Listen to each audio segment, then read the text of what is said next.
From being considered the best player in the Premier League, I think he's the best player in the Premier League, I do. to going 17 games without seeing the ball hit the back of the net. Palmer has no goal in 17 games in all competitions. Any signs today that his confidence is getting back? Not really, no. From his ice-cold celebration Ice cold finish from him, wasn't it? Yeah, that's why they call him Cold Palmer, innit? to freezing in front of goal. From clutch penalties and hat-tricks to becoming a forgotten figure in Chelsea's attack. Cole Palmer's journey has been a story on its own. He was the Premier League Young Player of the Season in 2024. This electric superstar who was carrying Chelsea on his back when no one else could. But somewhere along the way, the magic began to fade. The confidence, the composure, it wasn't there. What the hell happened to Cole Palmer? Going into the 2025 season, Palmer had a lot of pressure on his shoulders. His debut year at Chelsea was a fairy tale. The goals, the penalties, the swagger, he had taken the league by storm. This skinny kid who was definitely on the spectrum was outplaying everyone. But this new season was when the real test began. Everyone was watching, and everyone had an opinion. Was Ice Cold Palmer the real deal, or was he just a one-season wonder? I'll be so interested to see what he's like next year.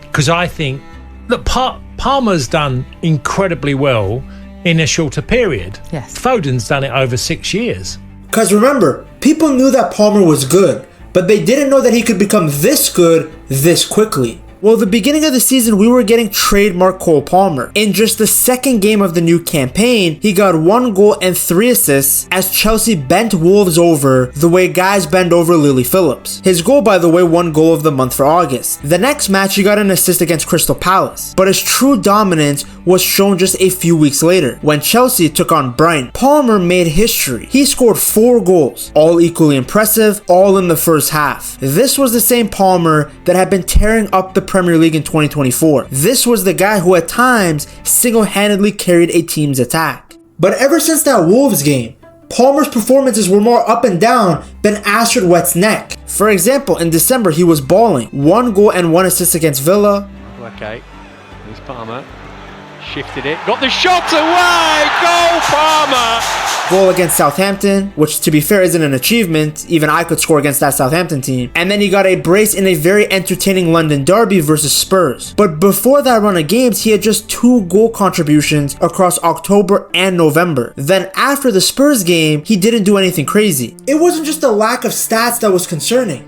It was also Palmer's lack of joy when playing. He didn't have the same level of confidence that we usually see in him. Against Aston Villa, he missed a one-on-one that he would have buried 10 times out of 10 before. Against Southampton, he missed some sitters. And then he missed the first penalty as a senior against Leicester. Pens were supposed to be Palmer's specialty. From 6 yards out, there was no one more composed than him. Cole Palmer was freezing, and not in a good way. Where was his confidence? Was he performing worse because of Maresca's rigid tactics? As weird as this might sound, it's actually a blessing for Cole Palmer to be criticized, to actually have haters. Because at one point, there were doubts if Palmer would make it as a professional at all, let alone become one of the most exciting players in world football. From an early age, he was doubted due to his physique being too thin. At the age of 16, Manchester City Academy coaches actually wanted to release him. Had it not been for the Academy director Jason Wilcox, who knows what would have happened to Palmer. Wilcox had faith that the young Englishman just needed time to develop. And that was the right decision because Palmer grew to 6'2", but still kept the amazing technical ability and vision that he had when he was a younger, smaller kid. That silky touch never left him, and he began to dominate at the youth level. In 14 appearances with the under-18s, Palmer had 15 goals and 5 assists. Despite playing for one of the most talented academies in the world, he still looked a level above everyone else. His technical ability and high footballing IQ showed as he led the under-18s to the league and FA Youth Cup. The next season, he got 13 goals and 6 assists in the second division of the Premier League. While his rise through the youth ranks was meteoric, he actually had to wait a long time to get first team opportunities. He struggled to break in as he was competing against the likes of Mahrez and Bernardo Silva on the right wing. And then if he wanted to play centrally, there was guys like De Bruyne and Foden ahead of him. Combine the insane amount of talent that Manchester City had and Pep's perfectionist attitude, and it makes sense that he wasn't one of the first names on the team sheet. In the 2021 season, he finally got some game time, making his senior debut in a League Cup match against Burnley. He didn't score,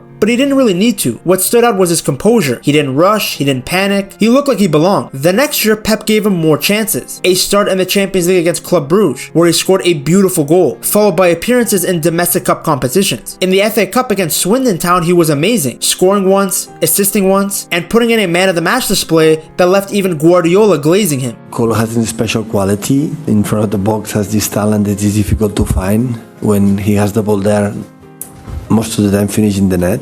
So his position is the second team, how to play there and winning games there, but in the same time he's training with us, he's taking the rhythm and our principles. With Mahrez going to Saudi Arabia in July of 2023, there was hope that Palmer would be the natural replacement for that right wing slot. He was quick, intelligent, and had a touch that was silkier than a baby's bottom. And he had shown flashes of the player that he could be when he scored against Sevilla in the UEFA Super Cup and then against Arsenal in the Community Shield. But Pep still didn't see his value, as Palmer was benched in back-to-back games against Newcastle and Sheffield United. Upset at the lack of opportunities and desperate for some actual playing time, Palmer asked the club to loan him out. My thing was to never leave City.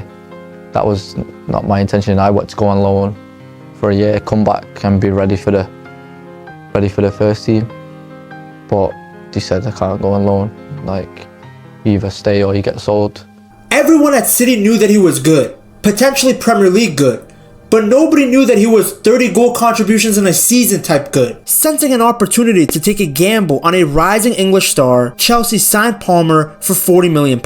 Cole Palmer has now been confirmed as a Chelsea player at Stamford Bridge. An absolute bargain looking back at it. Easily one of the best signings of 2024. At the time though, there was actually quite a bit of hesitation. Chelsea have just got to stop buying players, and players have got to stop signing for Chelsea. The club had spent billions before this, but still hadn't picked up a player who could be the face of the club. A player who could follow in the footsteps of juicy bum Eden Hazard and legend Frank Lampard. During this time, nobody knew how good Palmer could be. Did he just look good because he was in Pep's Manchester City system? Was he just another hyped up English prospect? Because after all, if he was so good, why was he not able to break into the first team? All of these were questions and concerns that loomed over Palmer's head. In the beginning of his Chelsea career, he actually faced the exact same issue he was trying to get away from at Manchester City. He was getting limited minutes. How can he show his abilities if he isn't on the pitch? No goals or assists for him in his first 4 appearances for the Blues. But everything changed in the Burnley game. He scored and assisted in a 4-1 win. And you could just feel it.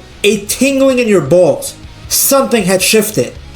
Or I might have to see a doctor. In the very next match, he stepped up to the penalty spot again, this time against Arsenal. Once again, no nerves. He slotted it home to open the scoring. Suddenly, the 22-year-old looked like he was starting to find his rhythm. Then came Tottenham, another dirty London rival. And what followed was yet another Cole Palmer show. A goal and an assist. He was flying now. But the real test, that was the next game. Manchester City, the club that let him go. The club where he grew up. It actually turned out to be one of the wildest games of the season. Chelsea and City were going back and forth, giving each other back shots. Every time one team scored, the other answered. And City lead at Stamford Bridge through an Erling Haaland penalty. Gallagher with the outswinger. Oh, Thiago Silva! 1-1! Little break for Reece James. Across for Sterling. 2-1 Chelsea. Pops in the cross. Great header, Akanji. 2-2. Here is Alvarez. Haaland. 3-2. Shot for Conor Gallagher. Beaten away by Edison. Jackson 3-3. Late in the match, Rodri's strike looked like it was going to be the winner for City. On it goes. Rodri strikes it. Deflection into the back of the net. Rodri hit it. Hit a defender. Span the other way. Sanchez stranded. 4-3 City.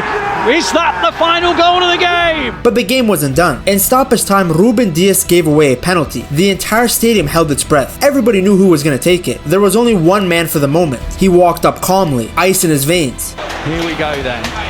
95th minute at Stamford Bridge. And he buried it. City's boy is Chelsea's man! 4-4! You can ask no more! Not only did he rescue a point for Chelsea, but he sent a message to City. You had given up on me too soon. From that moment, he really took off. He scored against Manchester United, got a goal and assist against Sheffield, then dropped 2 goals and an assist on Lyon, including one of the smoothest goals I've ever seen. Right wing or down the middle, it didn't matter. Pochettino had unlocked him. Palmer. I think Palmer is a player that can come to play in the number 9. That maybe his best position is here. Do you move him to win you the game? Because sometimes... Yes. Yeah, you do. You just go, there's a weakness. I'm just going to play you there. Palmer had become Chelsea's main man in attack, a creator, a finisher, and doing it all at just 22. The composure Palmer had for such a young player was incredible. Now, some people say that he's too stupid to feel pressure, and honestly, based on some of the stuff that he said off the pitch, it wouldn't surprise me, but still. You know chippy chips? Yeah. They have to be them chips, I don't get them. What? In a team that lacked a true leader, he was one of the rare players to show maturity. So what happened to this guy? Where is that Cole Palmer now? The 2024 version of him would never have had a performance like the one he had against Everton. In 91 minutes on the pitch, he had 0 shots. Only the 5th time that has happened in the 61 Premier League games that he has started for Chelsea. And to make matters worse, he only had 1 touch in the opposition penalty area. These kind of touches would be fine for a tempo dictating central midfielder, but Palmer is the best finisher on the team, the best goal scorer. He's a pure 10, a rare breed now in modern football. He is at his best closer to goal, making things happen. But if we look at where he received the ball in the match against Everton, he was way too far from goal to threaten Pickford. I really want to focus on this Everton game because it shows you the contrast between the 2024 version of Cole Palmer and the 2025 version of him. Palmer, at his best, was nutmegging Branthwaite as he scored a 29-minute hat-trick. Now he almost seems scared to shoot at times. And the thing is, you can't accuse Palmer of not trying. He is still at the top when it comes to chances created in the Premier League. I mean, Cole Palmer, over the last few weeks, has created the most chances in Europe's top 5 leagues. Yeah. You're saying we need more from Palmer, but at the same time, it feels like he is still creating. Yeah.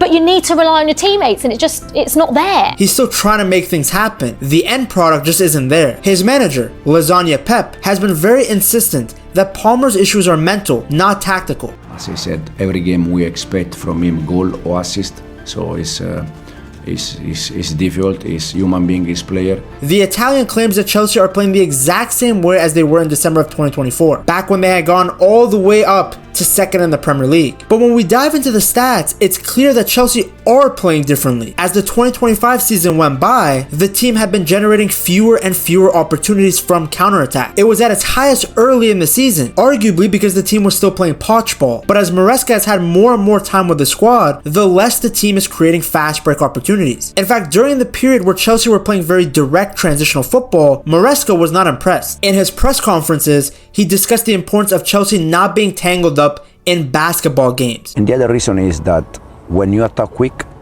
you also the opposite, they attack quick and become a transition game. And we are not good enough for transition game. You can see him often applauding a player for not starting a counterattack but rather keeping safe possession. Chicken Parmesan Pep. So now that Chelsea play with less chaos, it means they create less chances, which also means that Palmer isn't as effective. Like I said, Palmer is an old school number 10, the kind of player that you give full freedom to and just let him play. He's like a kid in the back garden. The absence of Jackson played a pivotal role in Palmer's dip in form. Jackson's clever movement and unselfish style created the perfect setup for Palmer. He made the runs that dragged defenders out of position, giving Palmer the space to create and finish. The two had a great understanding on the pitch. Really a fantastic duo. Jackson would create, Palmer would score. Palmer would create, Jackson would try and finish. But all jokes aside, the two were lethal, and they needed each other. But then everything changed at the start of February. Jackson picked up a hamstring injury and was sidelined. And just like that, Palmer lost his partner in crime. Without Jackson up front, Palmer was isolated. He no longer had a striker who knew exactly where to be, who could draw defenders away. But Jackson offers so much. And you saw in Maresca's comments, what did he say? He said on Nicholas Jackson, he said, sometimes I think you need to play some games without players to realise how important they are. Off the ball, his presence always very good, and on the ball, he's always a threat. The numbers told the whole story. When Jackson was on the pitch, Palmer had been scoring at a rate of roughly 0.64 goals per game. And on top of that, he was assisting a lot. But without Jackson, his numbers were cut in half, and the assists, non-existent. You could see the difference in the 2-1 loss to Aston Villa. Palmer tried to slip a pass through to Nkunku, but it was too heavy. The ball rolled out for a goal kick. Palmer, who's usually ice cold, threw his hands in the air and shook his head. It was a sign of just how much he missed the connection he had with Nicholas Jackson. The worst part was that as his poor form continued,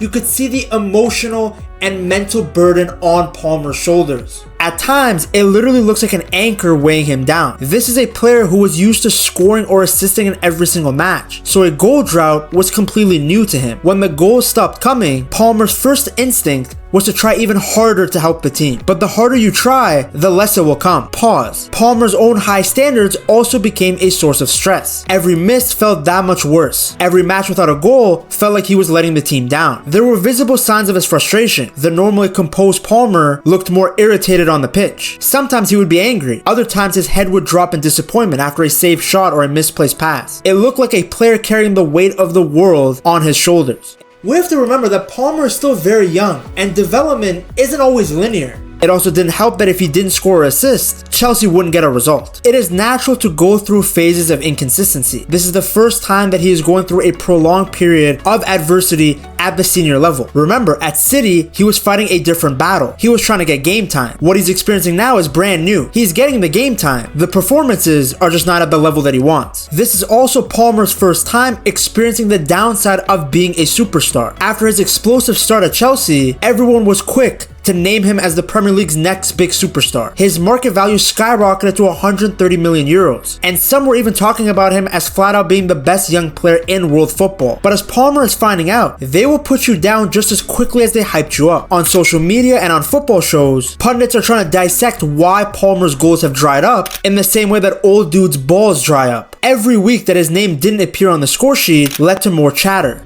Jamie Carragher, interestingly, wrote in his Telegraph column this week that Cole Palmer must wonder if Chelsea is the right club for him. After that first season, the expectations had become so high. How many times did we see pundits praise Palmer while essentially calling Chelsea ass? The Blues were labeled as a one-man army, which to be fair was true. It was flattering, but it was also kind of worrying because it meant that if the team failed, all the fingers were pointed at Palmer. It takes maturity, something that Palmer is still developing, to block out the noise and keep believing in yourself through a dry spell. All great athletes face this kind of adversity. Palmer will undoubtedly be back to his best, and this challenging period will likely have made him a better player. The fact that he continues to keep creating chances and keeps working for the team through a dry spell speaks volumes about his attitude. One guy that will help him get back to form is Nicholas Jackson. You gotta check out this video right here.